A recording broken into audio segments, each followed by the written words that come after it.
በኢትዮጵያ ዘመናዊ የፖለቲካ ትግልና ተሳትፎ ውስጥ ትልቅ ታሪክ አለው። ከ50 ዓመታት በላይ ከጫካ ትግል እስከ ሀገር መምራት የደረሰ አንጋፋ የፖለቲካ ድርጅት ነው። ሕዝባዊ ወያነ ሓርነት ትግራይ በ17 ዓመታት የትጥቅ ትግል ደርግን በመጣል ስልጣን ጨብጧል። ኢትዮጵያ በኢህአዴግ ፓርቲ በተመራችበት 27 ዓመታት ውስጥ በአውራነት ስልጣኑን ጨብጦ የነበረው ህወሓት ነበር። ከጠቅላይ ሚኒስትር አብይ አህመድ መምጣት በኋላ በህወሓትና በፌዴራል መንግስቱ መካከል አለመግባባት ተከሰተ። ይህ የባለስልጣናቱ መካረር ሀገሪቱን ከ2 ዓመታት በላይ በፈጀ ጦርነት እልቂት ውስጥ በመክተት በፕሪቶሪያ ድርድርና ስምምነት ተጠናቀቀ።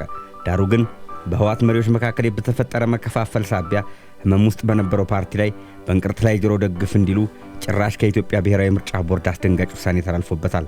ህወሓት በምርጫ ቦርድ አማካኝነት ተገፍቶ እንዳሮጌ ቁና የተጣለበትና ራሱ ህወሓት ደርግን ከወታደራዊ ዙፋኑ አሽቀንጥሮ የጣለበት ጊዜያት በግንቦት ወር ተከናውነዋል። ለህወሓት ግንቦት 20 በድል የታጀበ ደስታን፣ ግንቦት 5 ደግሞ በችግር ላይ ሐዘንን ከደረበ ከአንዳች ታሪካዊ ሁነት ጋር ተገጣጥሟል። ሰላም ጤና ይስጥልን ውድ የቻናላችን ተከታዮች፣ ዛሬ ህወሓትን የተመለከተ ትኩስ መረጃ ይዘንላችሁ ቀርበናል። ለቻናሉ አዲስ ከሆኑ ሰብስክራይብ በማድረግና የደወል ምልክቱን በመጫን ይጀምሩ። ይህ ዳር ቲዩብ ነው። የህወሓት የ50 ዓመታት የፖለቲካ ጉዞ አከተመ። የኢትዮጵያ ብሔራዊ ምርጫ ቦርድ በህወሓት ሕዝባዊ ወያነ ሓርነት ትግራይ ከግንቦት 5 2017 ጀምሮ ከፖለቲካ ፓርቲነት መሰረዙን አስታውቋል። ቦርዱ ባወጣው መግለጫ እንዳስታወቀው ህወሓት ከየካቲት 5 2017 ዓ.ም ጀምሮ እግድ በመጣል ህወሓት የሚጠቀምበትን የእርምት እርምጃ እንዲወስድ የተሰጠው ጊዜ በመጠናቀቁ በድርጅቱ ላይ የመሰረዝ ውሳኔ አሳልፏል። ከ4 ዓመታት በፊት በትግራይ ውስጥ ከተቀሰቀሰው ጦርነት ጋር በተያያዘ በአገሪቱ ምክር ቤት በሽብር ቡድን ተፈርጆ የነበረው ህወሓት በኃይል እንቅስቃሴ ውስጥ በመሳተፍ በብሔራዊ ምርጫ ቦርድ ተሰርዞ እንደነበር ይታወቃል።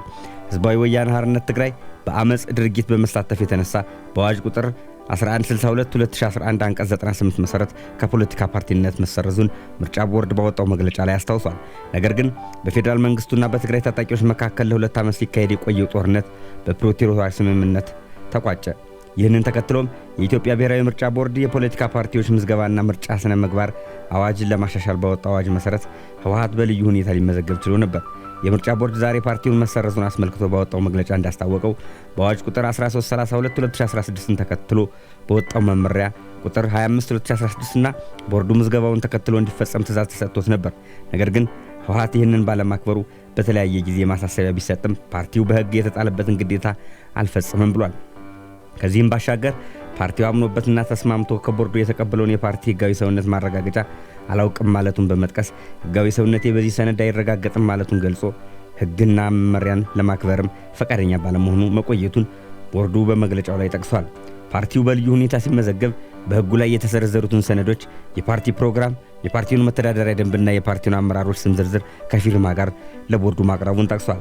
ነገር ግን ህወሓት ህጋዊ ሰውነቱ እንዲሰረዝ የተላለፈው ውሳኔ እንዲነሳ ሚያዝያ 13 እና ሚያዝያ 28 2015 ለቦርዱ ባቀረቡት ጥያቄ በልዩ ሁኔታ ፓርቲ ሆኖ ለመመዝገብ እንዲቀርቡ የተጠየቁትን ሰነዶች አንዳቸውን ማያይዙ አለማቅረቡን ቦርዱ በመግለጫው ላይ አመልክቷል።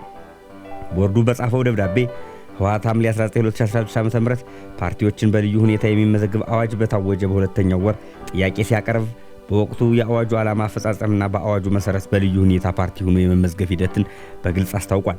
ይህንኑ ለህዝብ ይፋ የሆነውን አዋጅ ዓላማና አፈጻጸም በግልጽ በማወቅና በመረዳት አዋጁ ላይ የተመለከቱትን ሰነዶች አያይዞ በማቅረብ በአዋጁ የተጠየቀውን የምዝገባ ስርዓት በመፈጸም ምዝገባውን መከናወኑን ቦርዱ ገልጿል። ቦርዱ ነሐሴ 3 2016 ዓ.ም በልዩ ሁኔታ በመመዝገብ የሰጠውን የህጋዊ ሰውነት ማረጋገጫ ሰርቲፊኬት በተሰጠበት ወቅት በግልጽ የቀድሞው ህጋዊ ሰውነት እንደማይመለስለት መግለጹን አስፍሯል። በወቅቱም የፓርቲው ከፍተኛ አመራር በቦርዱ ዋና መስሪያ ቤት ተገኝተው ሰርቲፊኬቱንና ደብዳቤውን በሚገባ አይተው አንብበውና ተስማምተው ፈርመው መውሰዳቸውን በግልጽ በልዩ ሁኔታ ተመዝግቦ የተሰጠን ህጋዊ ሰውነት ማረጋገጫን አንቀበለውም ማለት ተቀባይነት የለውም ብሏል። ከተመሰረተ ከ5 አስርተ ዓመታት በላይ ያስቆጠረው ህወሓት በምርጫ ቦርድ በልዩ ሁኔታ እንዲመዘገብ የቀረበለትን አማራጭ ውድቅ ያደረገ ሲሆን ለዚህም የቀድሞ ዕውቅና እንዲመለስለት እንጂ በአዲስ መልክ ለመመዝገብ ፈቃደኛ ለመሆኑን ሲገልጽ ቆይቷል። ለፈው ሳምንት ህወሓት ባወጣው መግለጫ በትግራይ የተካሄደውን ጦርነት ለማስቆም ከፌዴራል መንግስቱ ጋር የተፈረመው የፕሪቶሪያ ስምምነት ድርጅቱን ህልውና የሚያረጋግጥ በመሆኑ እንደ አዲስ ምዝገባ ለመፈጸም እንደማይገደድ አስታውቋል። በዚህም የድርጅቱን ህጋዊ ዕውቅና ለመመለስ የሚያስፈልገው ፖለቲካዊ ውሳኔ እንጂ የህግ ጉዳይ አለመሆኑን በመጥቀስ የፌዴራል መንግስቱና ሌሎች የፕሪቶሪያ ስምምነት አሸማጋዮች የህወሓት ነባር ዕውቅና እንዲመለስለት እንዲያደርጉ ጥሪ አቅርቦ ነበር። ውድ የቻናላችን ተከታዮች በቀጣዩ በዚህ የምርጫ ቦርድ ውሳኔ ጋር በተያያዘ የህወሓት አመራሮች የሚሰጡት ምላሽና ቀጣይ የፓርቲው ዕጣ ፈንታ ምን ሊሆን ይችላል የሚሉትን ጉዳዮች ይዘን እንቀርባለን። የቻናላችን ዕለታዊ ትክክለኛና ማራኪ ዝግጅቶች እንዲደርሷችሁ ሰብስክራይብ በማድረግ ቤተሰቦቻችን ይሁኑ። በያላችሁበት ሰላማችሁ ይብዛ። ኢትዮጵያ ለዘላለም